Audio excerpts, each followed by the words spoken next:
Bonjour, bienvenue dans cette nouvelle vidéo où je ne vais pas dire la vérité à mon habitude. Je vais proposer simplement mon témoignage sincère d'être humain sur le sujet de la résistance psychologique, la résistance au changement de soi, évidemment, hein, afin de s'améliorer dans la vie et d'améliorer du coup notre expérience de vie.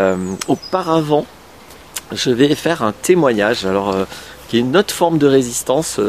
Mon témoignage va avoir comme intention de résister à la propagande paranoïaque ambiante. Un témoignage simple parce que là j'ai la Covid, en tout cas je suis tout juste en train d'en sortir.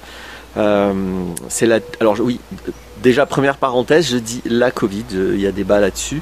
Il me semble que la plupart du temps le débat c'est lié à la confusion entre le virus et la maladie. Covid, ça veut dire Coronavirus Disease, le D c'est disease en anglais, c'est un terme anglais Covid, donc maladie en français c'est féminin, donc simplement il y a le virus et il y a la maladie, donc normalement on dit la Covid, mais peu importe, je tiens pas au terme, ce à quoi je tiens, enfin je tiens pas à masculin, féminin, je m'en fous, mais ce à quoi je tiens par contre c'est à casser l'amalgame entre le virus et la maladie. Ça c'est une base en médecine, on distingue toujours l'agent pathogène et la maladie, parce que la maladie est un phénomène complexe. Le virus, ça c'est pas complexe. Un virus est une chose, alors ça mute, hein, mais à un moment donné dans un corps, il y a un virus qui est totalement identifiable. Par contre, décrire une maladie, c'est très complexe, décrire les traitements pour cette maladie, c'est très complexe, et surtout, c'est pas du tout parce qu'on rencontre le virus qu'on a la maladie. Même si on a des tests qui vous disent vous avez le virus dans le corps, ce dont on se fout parce que l'immense majorité des gens qui rencontrent le virus ne vont pas devenir malades et encore moins une maladie grave. De la même manière, c'est pas pareil d'avoir, parce que moi j'ai eu en gros des courbatures, une grippe, de la fièvre, même pas forte, hein, je pense que j'ai même pas atteint les 39 à mon avis. Mais voilà, j'ai eu des courbatures en fait pendant 3 jours. Voilà, c'est tout. Donc j'ai eu dans ma vie des grippes énormément plus costauds que ça. C'est la deuxième fois que j'attrape la Covid. Je l'avais attrapé aussi en mars, donc je dis bien la maladie, pas le virus. Le virus, j'ai dû le rencontrer sûrement des centaines et des centaines et des centaines de fois, si ce n'est des milliers, si ce n'est quotidien peut-être, parce que apparemment il est très contagieux, donc enfin il diffuse beaucoup plus exactement. La maladie, vous voyez par exemple là je fais un amalgame, je dis le virus est contagieux, ce qui ne veut pas dire grand-chose. Il y a la diffusion du virus, c'est une chose, et la contagion de la maladie. Normalement on parle de contagion d'une maladie, pas d'un virus. Vous voyez là j'ai fait un amalgame, j'ai fait un abus de langage. Donc c'est orchestré hein, cet amalgame entre le virus et la maladie. Le but de ça, c'est de faire oublier le système immunitaire. Parce que c'est le système immunitaire qui fait la différence entre le virus et la maladie. C'est l'échec du système immunitaire qui fait que éventuellement on va être malade. Et quand je dis l'échec, l'échec peut être plus ou moins cuisant, parce que est-ce que c'est un échec quand on est malade comme moi là pendant 3 jours un petit peu je sais pas, moi je le vis pas comme un échec de mon système immunitaire, au contraire, je suis bien content qu'il ait été aussi efficace que des soi-disant produits pharmaceutiques. Donc merci mon système immunitaire. Et le but c'est de faire oublier ça, hein, le système immunitaire étant le principal concurrent au laboratoire pharmaceutique. C'est fait partie de la propagande des laboratoires pharmaceutiques de faire oublier le système immunitaire. Une des moyens c'est de faire comme si attraper le virus est un problème. Non, c'est attraper la maladie qui de temps en temps et clairement rarement est un problème. Voilà, donc c'est vraiment pas pareil. Et quand on fait des tests pour aller chercher le virus des gens et même plus pour chercher des infections cliniques, là la propagande devient très très grossière sur le fait qu'on ne s'intéresse plus du tout à la maladie, mais juste à vendre des médocs à des gens qui sont pas malades. Voilà, c'est clairement ça le but. Donc on est dans une escroquerie absolument flagrante et il y a énormément de gens et malheureusement énormément de soi-disant médecins qui participent à cette escroquerie et qui acceptent de vendre des médicaments à des gens qui ne sont pas malades et qui ont un système immunitaire qui marche totalement bien. Il y a une époque où on ne vaccinait pas des gens qui ont été immunisés contre une maladie. Maintenant, ça a changé cette époque. L'éthique, la déontologie médicale s'est écroulée.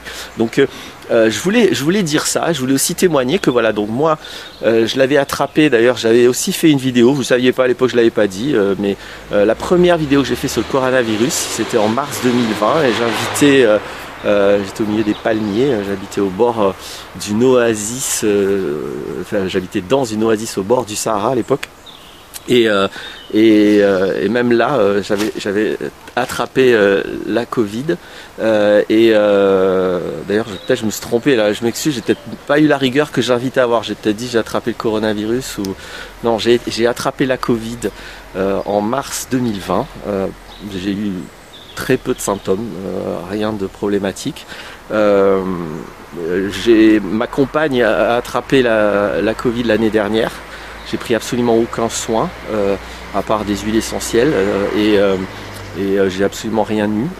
Et puis là, je viens de rattraper la Covid avec des symptômes, voilà, comme je vous ai dit, assez mineurs. Donc mon système immunitaire, pour l'instant, j'ai toute raison de lui faire confiance.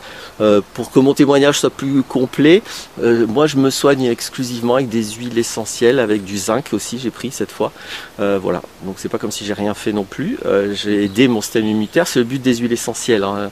C'est des traitements qui ont peu de conséquences, en tout cas aucune conséquence quand on s'en sert en connaissant les huiles essentielles, parce que c'est pas rien, il y a des effets secondaires, il faut être prudent, mais quand on maîtrise le sujet, je pense que c'est très efficace dans mon cas. Voilà, je voulais en faire le témoignage simple pour montrer un peu plus la réalité qu'on veut cacher d'une maladie qui est clairement pas dangereuse.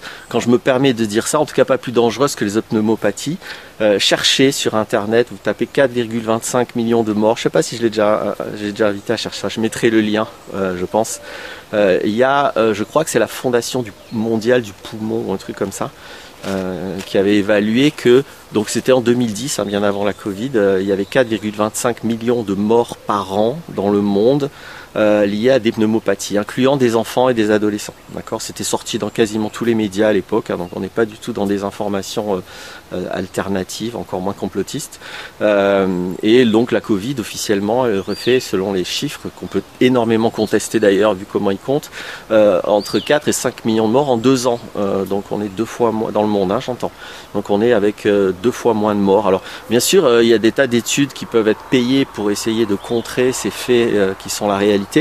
Mais voilà, quand on prétend qu'une maladie est dangereuse, au minimum on compare avec ce qui existe déjà comme maladie, parce que pour les autres pneumopathies, on n'a pas détruit tous les droits fondamentaux, on n'a pas mis en place des états de droit, on n'a pas imposé des traitements, on n'a pas interdit des traitements efficaces non plus, on a juste laissé les médecins faire leur travail. Donc il n'y a absolument aucun fondement logique, je dirais même pas scientifique. Là on n'a pas besoin d'être docteur en droit pour faire la différence entre 4,25 millions de morts et 2 millions de morts. Voilà, ça c'est plutôt du niveau CE1, CE2 je pense, hein, c'est pas du niveau doctorat en médecine, pour se rendre compte que non, c'est pas une maladie grave dans les faits. Après, bon, il y en a qui vont arguer que ça sature les hôpitaux. Là pareil, cherchez dans les médias, vous tapez 2010, hôpitaux saturés, grippe, vous allez voir que depuis 2010 au moins, moi j'ai cherché depuis 2010, vous tapez 2010, 2011, 2012, 2013, je mettrai les liens aussi en commentaire.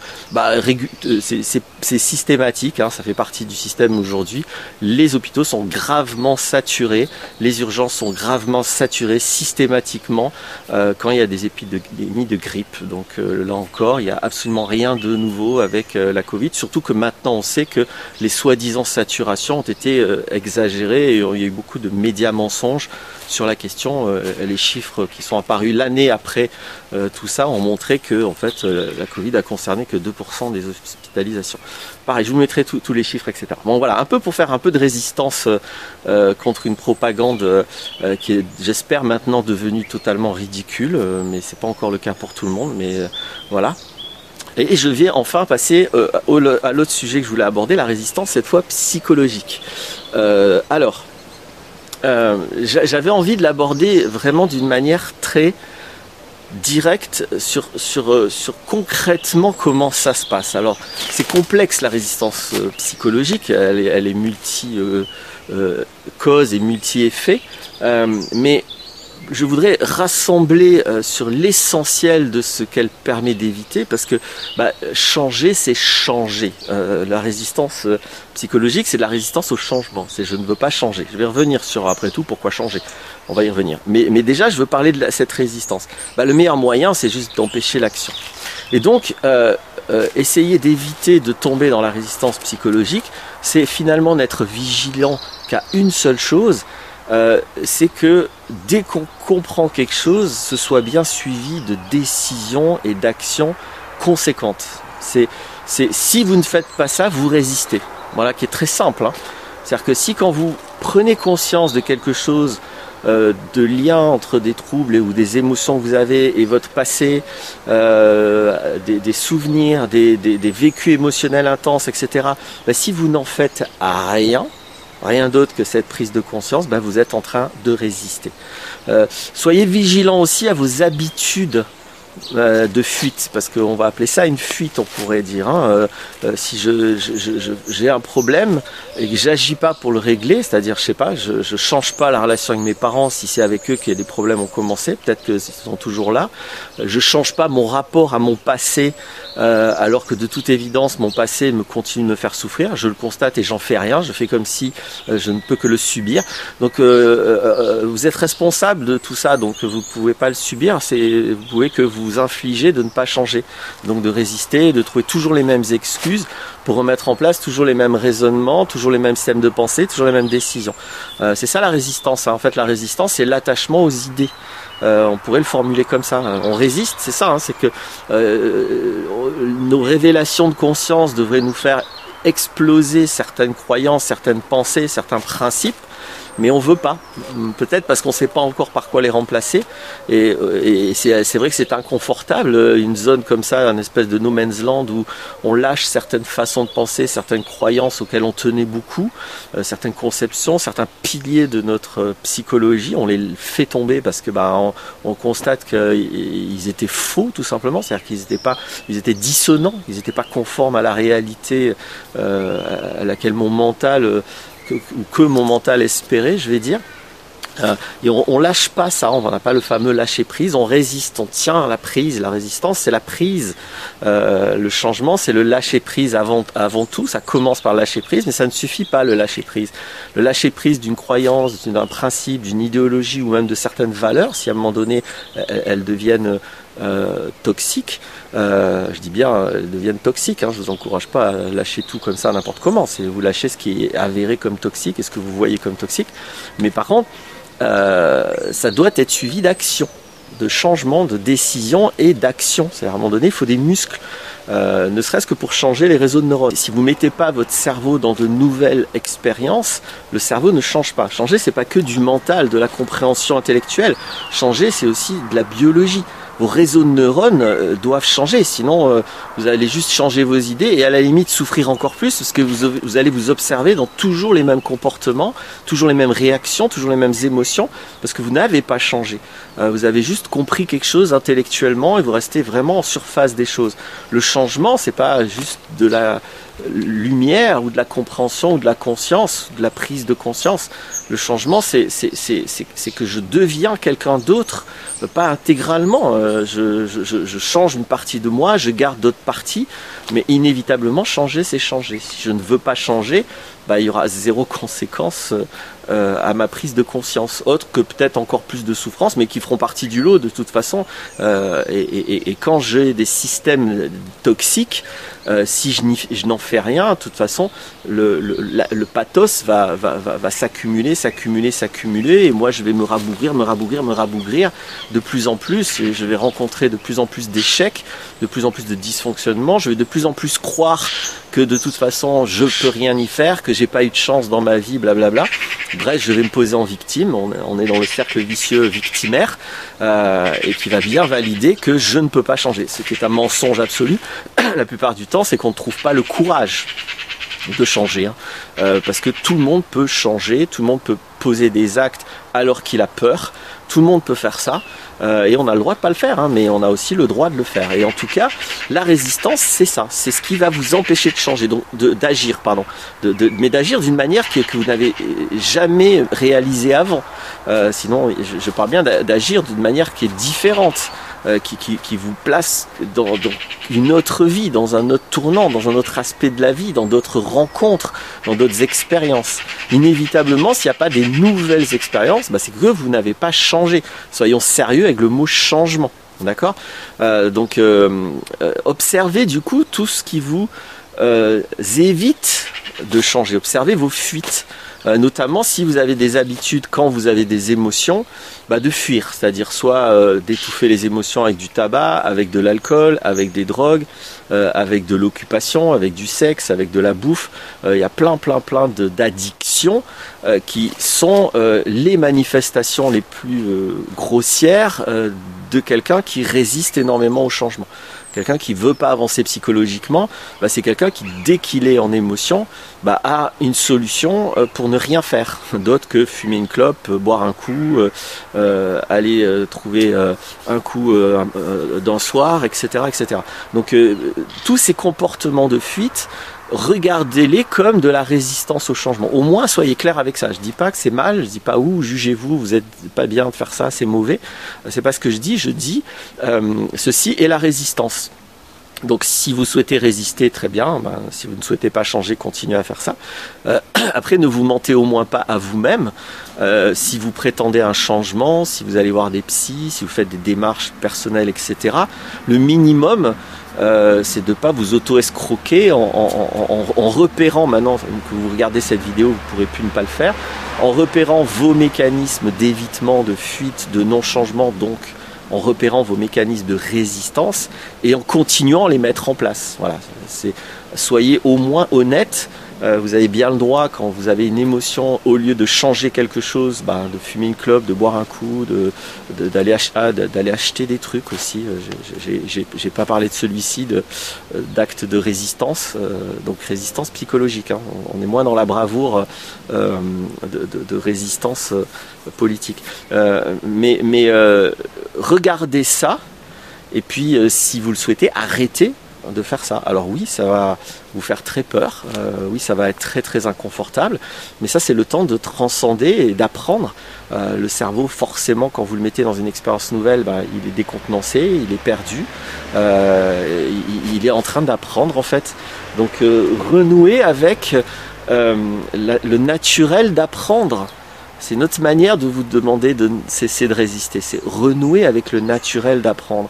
Et apprendre est toujours un processus inconfortable. Par définition, quand vous ne savez pas, rappelez-vous comment vous avez vécu le fait d'apprendre à marcher. Vous n'êtes pas dit, putain, je suis tombé 2 fois, j'en ai marre, je vais me prendre une clope, c'est pas mon truc de marcher. Vous n'avez pas fait ça. Peut-être que maintenant vous faites ça tout le temps avec tous les apprentissages que vous pourriez avoir profonds dans la vie, hein, je parle. Alors malheureusement maintenant les apprentissages c'est que aller prendre des cours auprès d'un prof. Donc je parle moi d'apprentissage réel, c'est-à-dire de vivre des expériences nouvelles. Quand vous vivez des expériences nouvelles, quand vous vous mettez dans des expériences nouvelles, vous apprenez, ça ne peut pas être autrement. Et changer, c'est apprendre. Changer, c'est vivre des nouvelles expériences et vivre toutes les conséquences de ces nouvelles expériences. Et le début est nécessairement inconfortable, effrayant. C'est comme ça, c'est pas autrement. Donc si à un moment donné vous avez mis en place un système de justification de ne rien faire parce que vous avez peur, ça je l'entends, mais très souvent, hein, la raison, l'excuse bidon royale pour pas faire un truc, c'est « Ah, j'ai peur ». Oui, d'accord, t'as peur, et alors ? On s'en fout. C'est pas parce que tu as peur que tu dois pas faire un truc. C'est quoi l'histoire là? Donc aucune peur n'a jamais empêché personne de faire quoi que ce soit. Donc par contre, si dans votre tête vous validez ça comme une excuse, vous n'allez pas vous en rendre compte. Éventuellement, vous allez faire ça tout le temps. Ah ouais, mais je suis pas sorti, j'avais peur qu'on me juge. Ah ouais, mais je suis pas allé démontrer ma compétence parce que j'avais peur de l'échec, etc. Non, tu n'y es pas allé parce que tu as décidé de pas y aller. C'est pas parce que tu avais peur. Là, aucune peur ne prend des décisions à votre place. Donc là, on est dans une auto-escroquerie monumentale. Ou pire, quand au lieu de dire j'ai peur, on va dire j'ai pas envie. C'est encore pire.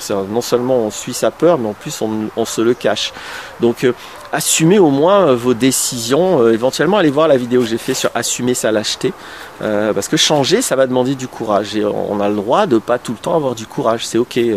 Je veux pas là dans cette vidéo proposer une dictature du changement et du courage.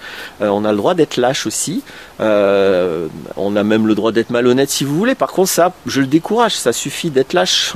On peut au moins être honnête avec soi-même et pas se mentir et se dire ok, j'y suis pas allé parce que j'ai décidé de pas y aller, quoi. Pas parce que j'avais peur. C'est parce que j'ai pris la décision de ne pas y aller. C'est une décision que j'ai prise. J'assume les conséquences de ma décision ou pas. Parce que souvent je prends les décisions et j'assume pas les conséquences et je vais trouver des responsables de mes choix à moi. Vous avez un corps, c'est vous qui bougez votre corps, hein. Donc personne d'autre que vous n'êtes responsable de ce que vous faites ou de ce que vous ne faites pas avec votre corps. Ça, c'est une base de la vie pour moi. Ça va avec la résistance que tous ces systèmes de pensée qui vont trouver à vous déresponsabiliser, à trouver des excuses au simple fait qu'à un moment donné, vous auriez pu faire ça et vous avez décidé de faire autre chose. Oui, ça demandait beaucoup de courage. Oui, peut-être que vous seriez planté. Oui, peut-être qu'il y aurait des conséquences. Mais c'est pas des excuses. Justement, c'est le but d'apprendre. Voilà. Donc, on peut pas reprocher à l'apprentissage de nous apprendre et de nous mettre dans l'inconfort et de nous donner des leçons et de nous mettre dans des situations d'échec. C'est le but. Voilà. Donc, toutes ces idéologies qui fait comme si, en fait, les conséquences irrémédiables de l'apprentissage seraient un problème et seraient une raison de ne pas apprendre.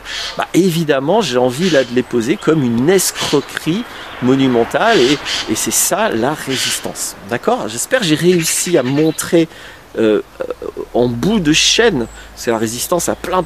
On va souvent s'intéresser à tous les aspects psychologiques, tous les tenants de la résistance. On peut analyser la résistance pendant 20 ans de psychanalyse. Là, je voulais juste montrer le moment dans votre vie où la résistance, ça s'impose et elle vous empêche de changer votre vie, elle vous empêche de faire le pas qui fait que là, votre vie, elle aurait pris totalement un autre tournant. Et vous auriez découvert complètement un autre aspect de qui vous êtes et donc un autre aspect du monde, de la vie, d'autres personnes, d'autres expériences, d'autres lieux, etc. etc. J'espère que j'ai réussi à être clair. Je vous souhaite le meilleur, plutôt donc loin de la résistance psychologique.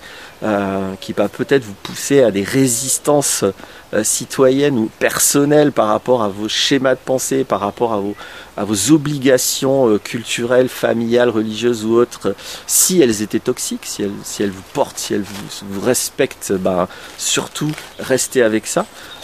Mais si ces obligations ne sont que toxiques et ne sont que contraintes avilissantes, résistez. Mais cette fois dans le bon sens. J'espère que je suis clair. Je suis désolé, c'est en français qu'on a un peu ces deux sens complètement opposés de la résistance. J'essaye un peu de jouer avec. À bientôt pour d'autres vidéos.